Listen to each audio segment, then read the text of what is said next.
mahal mo rin ako. Pero, nung isang araw lang, sinabi mo naman sa bisita ko, lagi mo akong kinagagalitan. Pero alam mo naman kung gaano ako kabait at kasipag, di ba ma? At kung gaano ko kayo kamahal mula sa lahat, pati mga kapatid ko. Alam mo naman yun, May. Simula po nung nagkaroon ako ng trabaho, May. Sabi mo nga, hindi ka nakakapagsuot ng terno. Kauna-una akong binili terno para maranasan mong sumuot noon. Sabi mo nga, Ma, hindi ka nakakapagpahinga na nasa harapan ng telebisyon. Sinikap ko yun na ibigay sa'yo, pero tinatanggihan mo palagi. Ayaw mo rin. Ma, sana, kasi hindi lang ikaw nakakapanood nito, ma, sana nanonood ka ngayon. Pati mga kapatid ko, ngayon malalaman na nila kung ano ang trato mo sa akin. Dahil simula nang maliit pa ako hanggang sa nagka-edad ako ng 50 anyos, hindi nila alam yan. Ngayon malalaman na nila dahil sa programa ng Pilipinas Win a Win, naglakas loob ako, ma, para maipaabot ko sa iyo ang totoong nararamdaman ko. Hindi biro, ma. Kailangan ko ang pagmamahal mo, ma. Yung totoo talaga.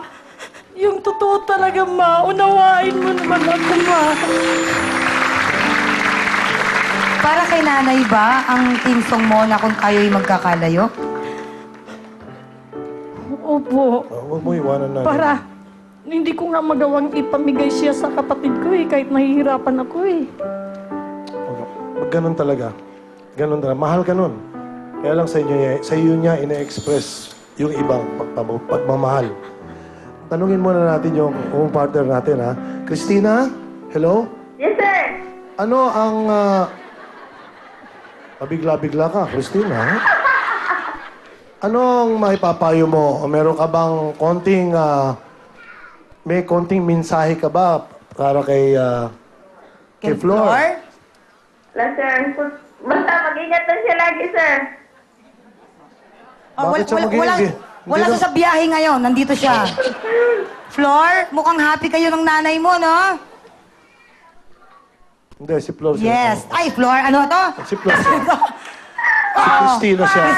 Thank you, Christina, ha? Maraming salamat. Bawas-bawasan ng pag-inom.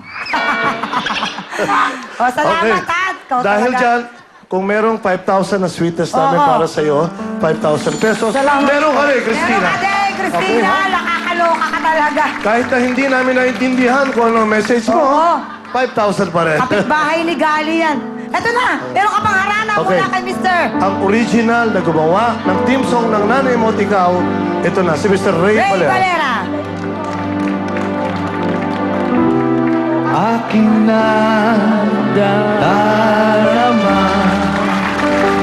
pagsasama di magtatagal kay laki ng hadlang sa ating pag-ibig.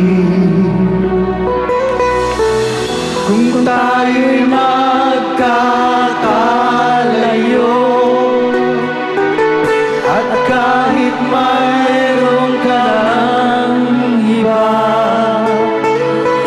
ikaw pa rin ang buhay ko kahit ika'y malayo na. Salamat po. Okay. Talampakan natin si Flor, tsaka si Mr. Ray Valera. Salamat. Wow. Alam mo, lasing ka. Hindi. Kasi yun ang gagawin kong sa susunod na pelikula. Ganyan ang role ko. Kaya na minomotivate ko rin sarili ko. Ano, parang Petrang Lasinggera? Hindi ba? Ito, Gali ang title. Tawagin na natin ang pangatlo nating Okay. kaibigan. Si Aiza. Aiza, For- Alisa. Si Isa. 49 years old, second year high school. Wow! Hoy! Galing. Ang cute-cute naman ito. Galing. Pakiulit. Pinagaganda mo po ako. Thank you, Harry. May respeto lang sa iyo. Tama, upo ka dito. Upo ka, Isa. Wow, Isa, parang sa, ngayon niya, Isa yan, di ba?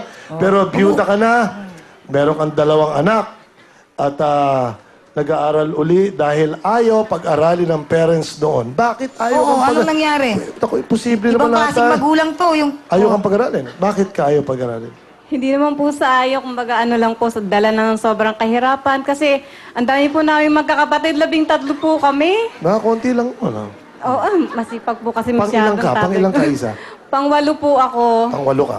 Opo. Tapos po, late na po kasi ako nag-grade 1. Then, pagkatapos ko po mag-grade 1, nag-grade 2 po ako, 50 days lang po, umistop na po ako. Tapos po, ayun po, hanggang magkaroon po ako ng pamilya, hindi na po ako nakapag-aral. Hanggang sa nagkaroon po ako ng anak. Tapos po, nag-aral po yung anak ko. Bali, habang po siya ay nag-aaral, kahit pa paano po, sumisilip-silip po ako sa kanyang mga assignment.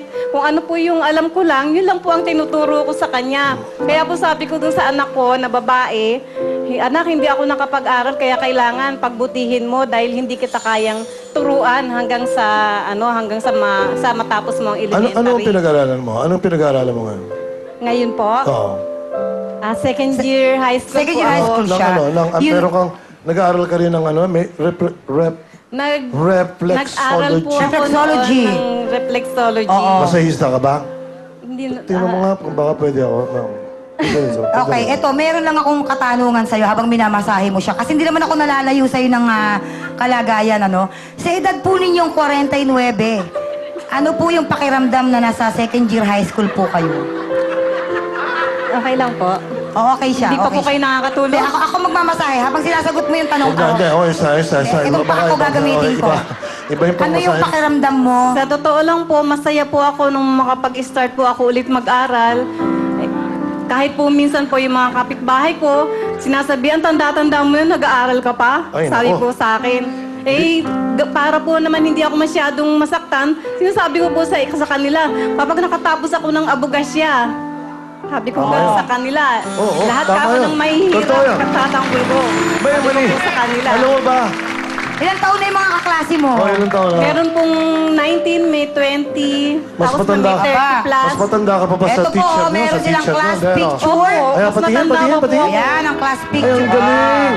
Ang sasaya, oh. Kung sino po yung mga matatanda sa likod, oh, para mga jeje mo, no? Ba, hindi yung alam na may sila doktor, Sino pa nag-aaral yung pa mga rin. matatanda, yung pa yung mga Oh, di ba?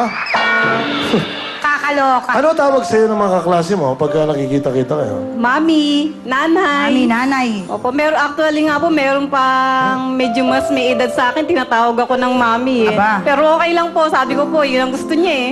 Lasal. Para doon po siya masaya. Curious lang, Lasal. yung unang araw mo sa pagpasok mo sa school, ano yung naramdaman mo? Nahihiya po ako nung mag-exam po ako sa Lasal. Nahihiya po ako, lalo po mayroon po akong nakausap na mother, sabi po niya sa akin, asan ang anak mo?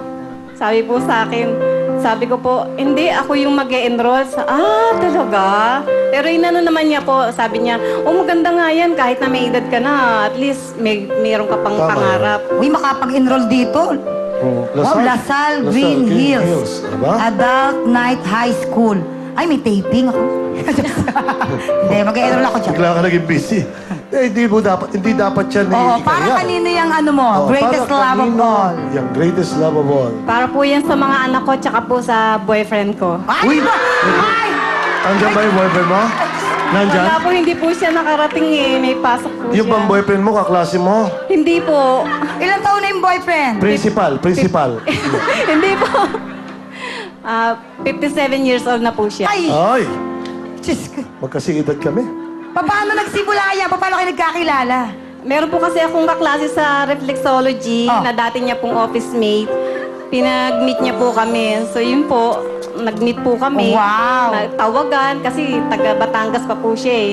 Saan mo siya nakuha? Sa masahe? Hindi po. At balita ko ha, Rico My Love, yung kanyang Oo. boyfriend ngayon, tinutulungan siya sa kanyang pag-aaral, sinusuportahan Ah, siya. wow. Opo. Wow. Magaling. Dahil dyan, ano ang mensahe mo sa napakabuti ano? mong boyfriend? Dito. Ayan, dito. Honey, Wow. nagpapasalamat ako sa iyo. Ikaw talaga yung nag-encourage sa akin na mag-aral ako ulit. Talagang very supportive ka, lahat halos. Pati yung mga payo mo sa akin na minsan gusto ko nang tumigil sa pag-aaral dahil minsan nahihirapan din ako dahil nahihirapan yung isip ko, yung utak ko. Hindi ko minsan kasi maano yung mga lesson dahil hindi ko siya masyadong